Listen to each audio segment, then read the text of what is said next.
Alright, here we are in the City Hall Gardens, and right across the street is a building you've probably seen several times while walking around the city.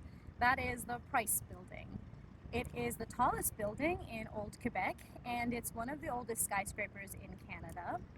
It was built in 1929 as the headquarters of the Price Brothers Limited, which was a timber and pulp manufacturing company. Unfortunately, 1929 was not a good time for building investments, and the Price brothers eventually went bankrupt. Also, unfortunately, the locals didn't really like the Price building at first. They thought it was a bit of an eyesore, way too modern, too big, just didn't really go with the rest of the old town.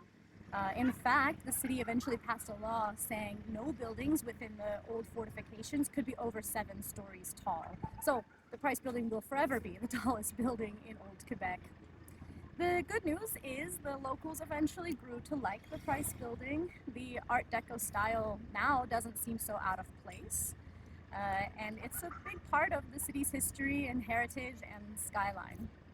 In fact, when the city had its 400-year celebration, the 400-year anniversary, they had a lot of events. And one of the events was a tightrope walker who walked from the 13th floor of the Price Building over to the Chateau Frontenac, which is something that I would give my left arm to see. So that's the good news. Nowadays, the building is mostly used for office space.